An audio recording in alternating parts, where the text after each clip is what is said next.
Hello everybody, Andrew Casey at Hypersanitybooks. Today we're taking a look at the Emily character in Devil Wears Prada. She's one of the more interesting tritagonists because she serves as a warning of a caution of what you should not do with your life.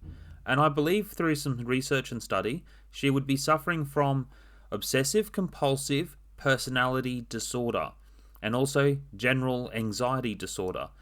So if you ever saw your little orange friend on Inside Out 2, yeah, she'd be running with that on autopilot. And with a lot of her emotions, they would be bottled up, and she's running on this type of energy. However, there's a lot of damaging consequences to this character, and some other concerns that we want to look into in today's video. Even though she's not the main character, tritagonists are also characters we need to sometimes delve into. For now, let's just get into it.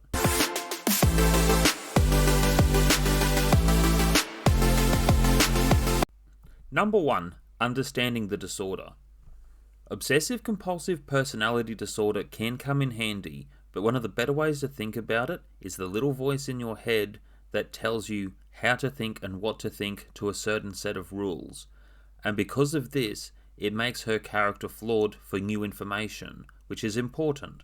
So the information presented to her through those strict rules, she's been under Miranda's control for far too long. Now, one other thing I want to say with the Miranda character briefly, she has a lot of narcissistic personality traits. However, people are choosing to stay in that environment and not challenge her rules. Because even as Nigel said when it came to the fashion show, it's her choice is where everyone goes. And there are a lot of consequences where in the opening scene when Miranda's first introduced, everyone is in chaos. But now looking back at the Emily character, she's been under this type of control for far too long. And with this personality disorder, she always has that way of reminding herself how to be within that environment and that these rules are absolute. And this type of disorder comes into a lot of other characterizations. Same with Ebenezer Scrooge, with how he was with money, to the point he lost focus on his relationship with Belle and she left him. So there are other characters that can be goal-orientated, and even though she's the tritagonist, the important part to remember, she has had a long-term effect being under Miranda.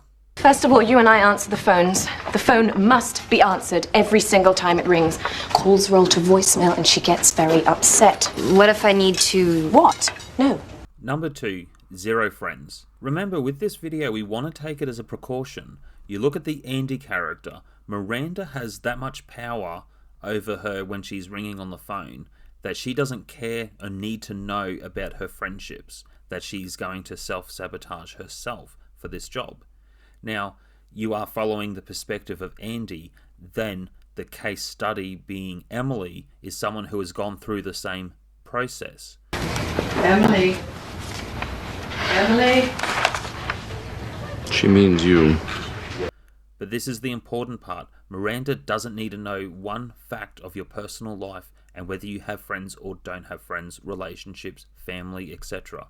So when you see the self-sabotaging behavior that Andy goes through, remember, Emily has gone through this and she's gone through it longer than what Andy has. This is just a warning for your own personal life. That's what I'm trying to touch on with some of these videos.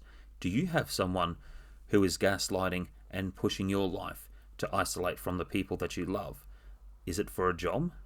Is it for some other goal or purpose that someone else has?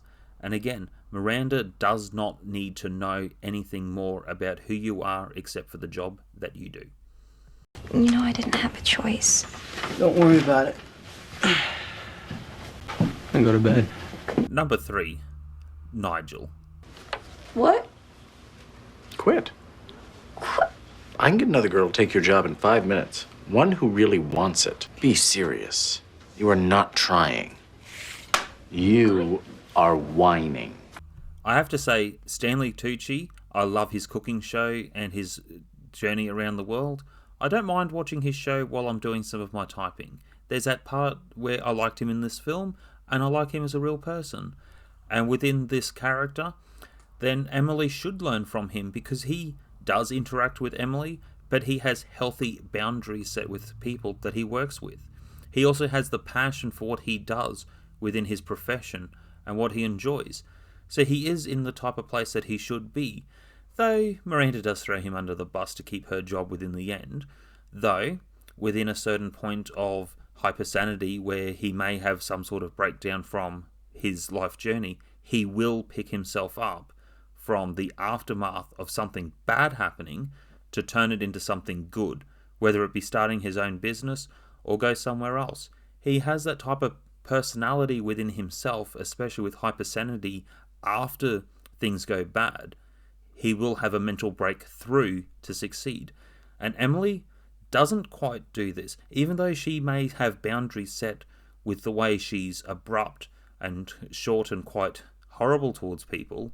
She has that point. She's been running on anxiety for so long that she can't see past what she's doing, because she is in survival mode all the time, that without this job and without making Miranda happy, she has no reason to be doing anything else with her life. So anything goes bad, the aftermath is not a good sight to see. Oh, I'm sorry, do you have some prior commitment? Some hideous skirt convention you have to go to? Number 4, not asking for help. This is one of the problems with absolute characters. Miranda is an absolute character. Through the story, she doesn't learn too much through the story because she sees herself as an absolute. Her rules are absolute. Everyone who's under her, they're absolute to follow her command. And within all the other third parties of different parts of the fashion industry, there's a psychological theme where she's an absolute character. Now, Emily, as the main focus of the case study, she is an absolute character, but she's absolutely insane. She will not ask for help in a lot of situations because she thinks she's got control.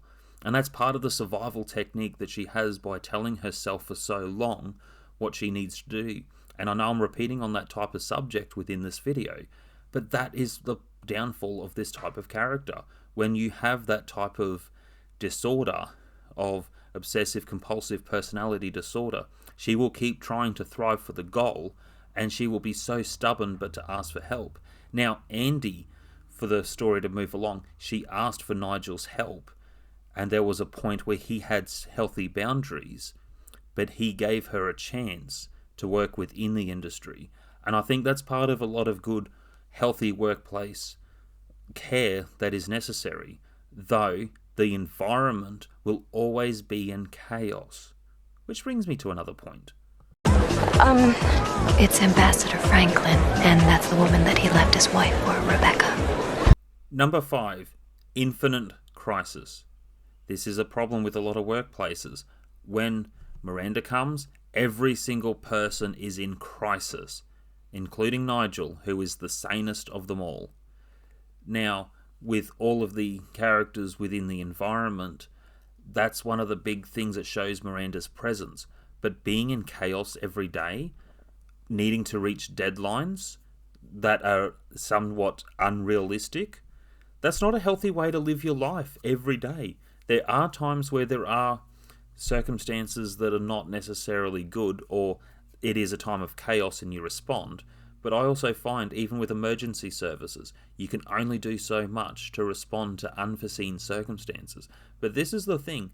This is not unforeseen circumstances when every day is a chaos day, just because someone's walking into a building. Number 6, temptation. I'm not as nice as you thought. I hope not. Wow. If it weren't for the stupid boyfriend, I'd have to whisk you away right here and now. Now, I have to say this dirtbag is something I didn't like within the film, though this is another point. I'm touching on Andy because she was set up for unrealistic expectations to get her hands on the Harry Potter books before they were published for Miranda's twins. Now, in this type of problem, yes, Andy was tempted despite her partner. She was tempted into this other world, and she fell into the charms of this other person. Now, the Emily character may have gone through that transition prior. So that's one thing I want to talk about with this video. you are looking at the perspective of Andy, but when you look at the tritagonist being Emily, she's already been through this before. And again, she would have boundaries or that voice in her head to tell her no, because it's survival that she believes that her job is counting on it to make Miranda happy. And again, by being on this type of roller coaster or infinite cycle, she's not having that time of a break, which is important. A lot of people need a break after heavy times of being high performance. You cannot be high performance 24/7, which is what she's trying to do, which also leads to another problem. Number 7, walking into traffic. Again, she's done something stupid, walked into traffic on a mobile phone instead of looking both ways. I see this sort of thing all the time. I see the pedestrian crossing where people just walk across and expect someone else is paying attention or on their mobile phone. It is sad that there are places that have to have a green light on the pedestrian crossing to light up to say it's ready to cross because people are looking down at their phones. Now, that's encouraging that behaviour to look at your phone while crossing the street and trusting that other people are going to make the world work around you. No. And this is the sad part of this. When she goes to hospital, she cannot go to Paris, which was part of her job and plan. Now, the sad part of this personality disorder that she hasn't learned anything. I don't care if she was going to fire you or beat you with a red-hot poker. You should have said no. She will go through the process and she will walk into traffic again and she will have the same mistake because of the high pressures of the job and the way she is putting pressure on herself to make the job work. Number 8, being an absolute character. Now, writing absolute characters can be easy because once you understand your character more, there doesn't take too much of the problem solving between certain main plots and subplots to help the character to fit into the story. And that's where absolute characters can help you with your writing because you have an idea of how the story is going to be just on the characterization alone.